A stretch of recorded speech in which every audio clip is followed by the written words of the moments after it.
सबसे पहले अरे भैया आप सब जिंदाबाद, आप सब जिंदाबाद अगर करते हैं तो पवनवा देश के किसी भी कोने में रहता है, तो फिर क्यों हिला पाइए।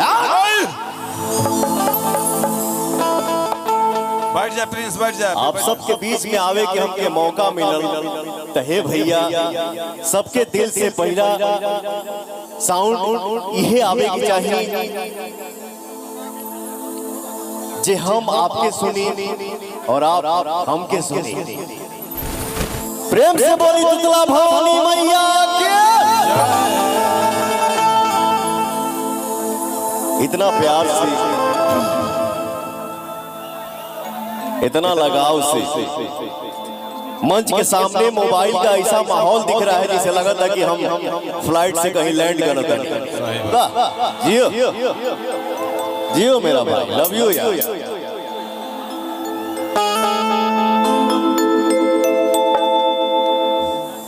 सर झुका के हम एहतराम करते हैं बाबू, सर झुका के हम एहतराम करते हैं। आज की शाम आपकी मोहब्बत के नाम करते हैं।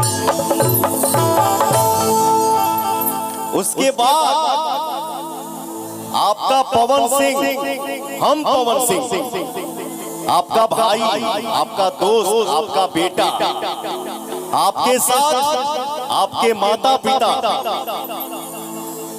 और गुरु प्रणाम करते हैं।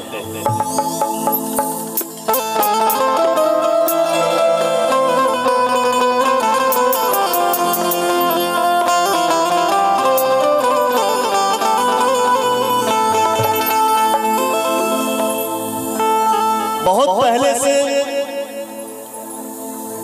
एक बात मैं बोलता हूं, बोल रहा हूं और आगे भी बोलूंगा। क्यों बोलूंगा? क्योंकि आपका प्यार जो है ना वो हमारी ताकत है।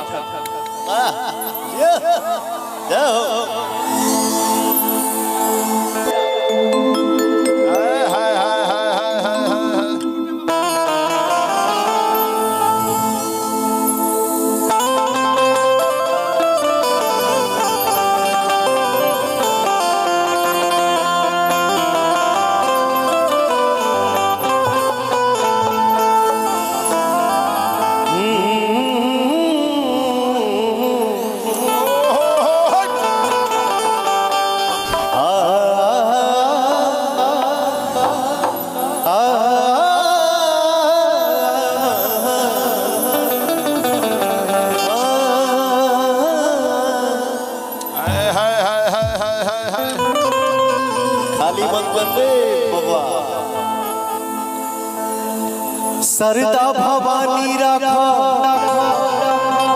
सभा बीच पानी, सरदा भवानी राखा सभा बीच पानी। दोनों हाथ जोड़ पड़ी पैया हो, बुधिया के हीन बनी दुखिया में दीन बनी,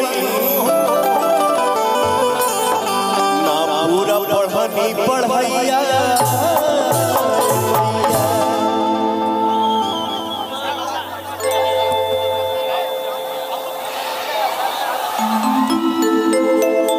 मेरे भाई इतना ना जिंदाबाद कर देते हैं। वाह वाह वाह। यहाँ पे बहुत सारे हमारे भाई और भैया आए हैं। ओके ओके। माता बहन बैठल बड़ी जय हो। हेलो, बहुत बहुत बहुत नमस्कार आप लोगों को, दिल से धन्यवाद। बढ़ा दिया। आज माई के जागरण में हमने के सब कलाकार यहाँ एकत्रित भइल बानी जा। कभी कभी मौका मिलेला अच्छा अच्छा बात बोलेंगे, माई माता रानी के भजन सुनावे के दिल गदगद करके माई के भजन सुना जा, आनंद ला जा, घर जाके आराम करे के बाद। अभी तो समय है, बहुत सारी बातें होंगी। सही बात।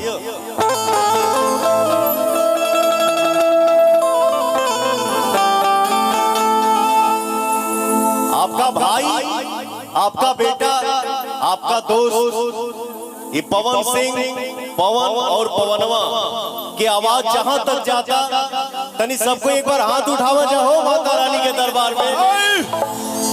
हाथ उठाओले रहिए जा, तब आपका भाई गाना गाएगा। माई डोली चढ़ी जाला सेवक घरा, माई डोली चढ़ी जाला सेवक घरा, ओहो डोलिया के बखबा दुनिया में सोर भइला, ओहो डोलिया के बखबा दुनिया में सोर भइला, माई डोली चढ़ी जाला सेवक घरा।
ओही रे डोलिया के लड़का कहरवा ओकरे चमक से भइल जियरवा।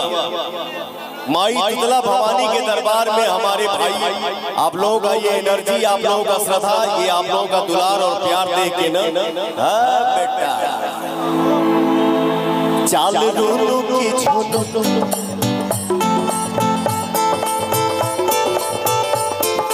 दोनों की झुनो के चलेला बकवा, चाल दोनों की झुनो के चलेला बकवा, संगे संगे भैरो भैया रखबा दुनिया में सोर भइलबा, संगे संगे भैरो भैया रखबा दुनिया में सोर भइलबा।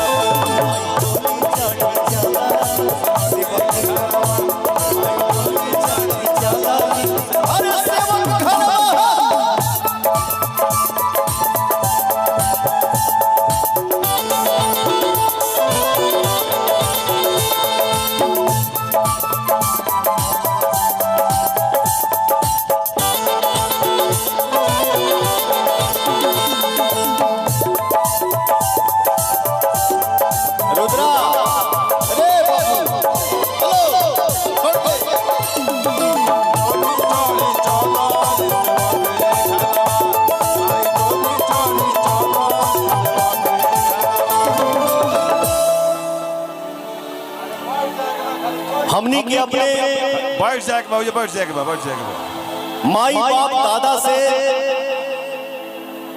इहे सीखल बानी जा, इहे संस्कार मिलल बा, इहे सुनले बानी जा कि भैया हो कि जौने स्थान पे माई के नाम आ जाए उससे पवित्र, उससे पावन चीज और क्या हो सकेगा। जियो, लव यू, क्या भाव है। यही भीड़ में देखिए हमनी के यह कहिला जा कि माना तो देव ना तो पत्थर, मानने की बात है। इस भीड़ में से ही एक लड़का इतना अपनी माँ को पूजा करके प्रसन्न किया है। कवि का भाव है, रच में पड़ल पड़े देखी सब देवता कवन भक्त माई के बैठवले होने बता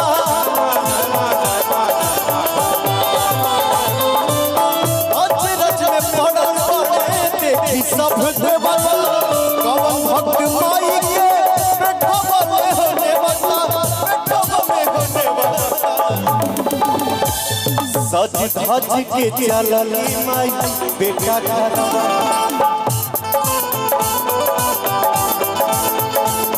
सज धज के चलली माई बेटा घरवा। हमारे मंच के सामने जितने भी भाई हैं ना,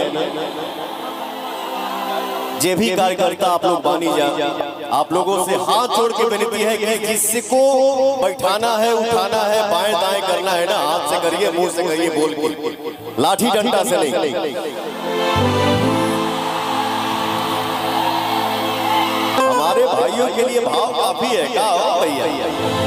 सज धज के चलली माई बेटा घरवा सज धज के चलली माई बेटा घरवा केहू करता कहीं पे इंतजार दुनिया में शोर भइल बा केहू करता कहीं पे इंतजार दुनिया में शोर भइल बा।